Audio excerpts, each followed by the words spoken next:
ജ്യോതികുമാർ ചമക്കാല ഇന്നിപ്പോൾ പ്രതിപക്ഷ നേതാവ് പറഞ്ഞത് തന്നെയും പ്രതിപക്ഷത്തെയും ക്ഷണിക്കാഞ്ഞത് UDF-ന് ക്രെഡിറ്റ് പോകുമോ എന്ന ഭയം കൊണ്ടാണ് എന്നാണ്.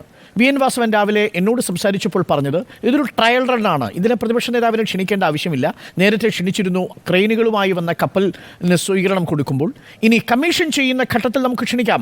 MP ശശി തരൂരിനെയും MLA വിൻസെന്റിനെയും ഒക്കെ ക്ഷണിച്ചിട്ടുണ്ടല്ലോ എന്ന്. അപ്പോൾ ഇതൊരു അതിവായനയാണോ ജ്യോതികുമാർ ചമക്കാല?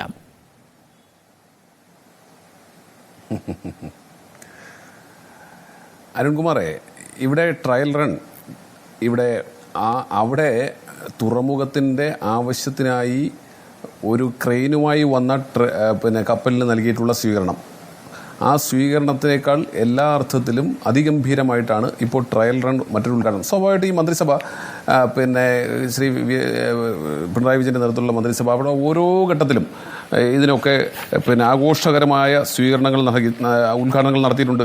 അവിടെ പോസ്റ്റ് ഓഫീസ് വന്നപ്പോൾ ഉദ്ഘാടനം നടത്തിയിട്ടുണ്ട്, അവിടെ ഗേറ്റ്, ഈ വിഴിഞ്ഞം പോർട്ടിൻ്റെ ഗേറ്റ് ഉദ്ഘാടനം നടത്തിയിട്ടുണ്ട്, സബ്സ്റ്റേഷൻ വന്നപ്പോൾ ഉദ്ഘാടനം നടത്തിയിട്ടുണ്ട്, ഏറ്റവും അവസാനം ക്രെയിൻ കൊണ്ടുവന്നപ്പോഴും ഉദ്ഘാടനം നടത്തി. നമ്മൾ റോഡ് പണിക്ക് ഒരു ഒരു റോഡ് റോളർ കൊണ്ടുവന്നാൽ ആ റോഡ് റോളർ കൊണ്ടുവരുന്ന ഡ്രൈവറെ ഉൾപ്പെടെ സ്വീകരിച്ചുകൊണ്ട് പോയി വലിയ ആഘോഷമാക്കുന്ന, അല്ലെങ്കിൽ മെറ്റൽ കൊണ്ടുവരുന്ന ലോറിയിലെ ഡ്രൈവറെ സ്വീകരിക്കുന്നത് പോലെ ഇവിടെ സ്വാഭാവികമായിട്ടും ക്രെയിൻ കൊണ്ടുവന്നപ്പോഴും അതിൻ്റെ കപ്പലിന് വലിയ സ്വീകരണം നൽകി. നല്ല കാര്യം, അവിടെ പ്രതിപക്ഷത്തെ വിളിച്ചിരുന്നു, പോയി, ശരിയാണ്.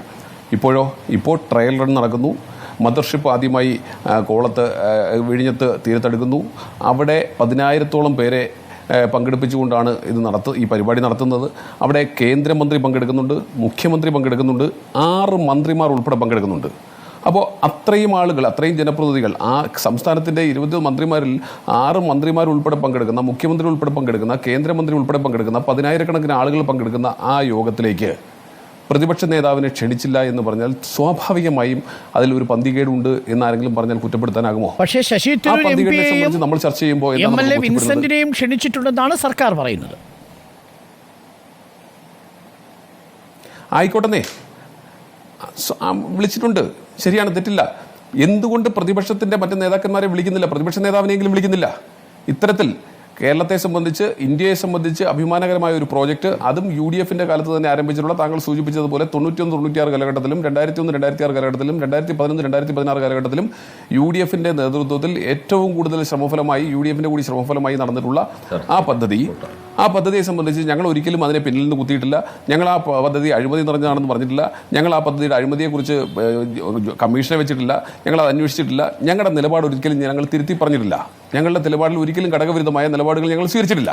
അത്തരത്തിലുള്ള ഒരു പദ്ധതിയെ സംബന്ധിച്ച് എന്നും ആ പദ്ധതിയുടെ ഭാഗമായി നിന്നുള്ള ആളുകൾ എന്ന നിലയിൽ ഞങ്ങളെ സംബന്ധിച്ച് പ്രതിപക്ഷ നേതാവിനെയെങ്കിലും നാളത്തെ പദ്ധതിക്ക് വിളിക്കേണ്ടത്. പിന്നെ അദ്ദേഹം ഞാൻ ചോദിക്കുന്നത്, ഒരു ക്രെയിൻ കൊണ്ടുവന്ന പദ്ധതി അതൊരു ഉദ്ഘാടനം ആംഗമാമകമായി നടത്തിയപ്പോൾ പോലും പ്രതിപക്ഷ നേതാവിനെ വിളിച്ചെങ്കിൽ ആദ്യമായി ഒരു മദർഷിപ്പ് ആ തീരത്തേക്ക് അടുക്കുമ്പോൾ സ്വാഭാവികമായും വിളിക്കേണ്ടതല്ലേ? പ്രത്യേകിച്ച് 6 മന്ത്രിമാരും മുഖ്യമന്ത്രിയും കേന്ദ്രമന്ത്രിയും ആളുകളെ അവർ തന്നെ വിളിച്ചു കൂട്ടുമ്പോൾ കേരളത്തിന്റെ സ്വപ്നം തീരം തൊടുന്ന ഒരു സമയത്ത് പ്രതിപക്ഷ ഭരണപക്ഷ ഭേദമന്യേ ഇപ്പോൾ കേന്ദ്രത്തിൽ നിന്ന് നാളെ മന്ത്രി വരുന്നു. സന്തോഷകരമായ കാര്യം, കേന്ദ്രത്തിൻ്റെ വലിയ പങ്കുണ്ട്. 9.6%, ഏകദേശം 816 കോടി രൂപ.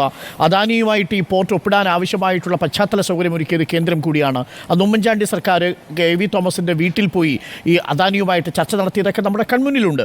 അപ്പോൾ ഇത് ഭരണപക്ഷ പ്രതിപക്ഷ ഭേദമന്യേ ഇതൊരു വലിയ ഉത്സവമായി നടത്താൻ പറ്റുന്നൊരു സാഹചര്യമാണ് എന്നതാണ് ഞാൻ ഇന്ന് മിനിസ്റ്ററോട് പറഞ്ഞത്. പക്ഷേ മിനിസ്റ്റർ പറയുന്നത് ഇത് ട്രയൽ റണ്ണാണ് എന്നുള്ളതാണ്. പക്ഷേ താങ്കൾ ചോദിച്ച ചോദ്യം പ്രസക്തമാണ്. കേന്ദ്രമന്ത്രി പങ്കെടുക്കുന്ന, 6ഓളം മന്ത്രിമാർ പങ്കെടുക്കുന്ന, 7000-ഓളം ആളുകൾക്ക് അവിടെ പങ്കെടുക്കാൻ സാധിക്കുന്ന ഒരു പരിപാടിയിൽ പ്രതിപക്ഷ നേതാവിനെ എന്തുകൊണ്ട് ക്ഷണിച്ചില്ല എന്ന ചോദ്യം വളരെ പ്രധാനപ്പെട്ടതാണ്.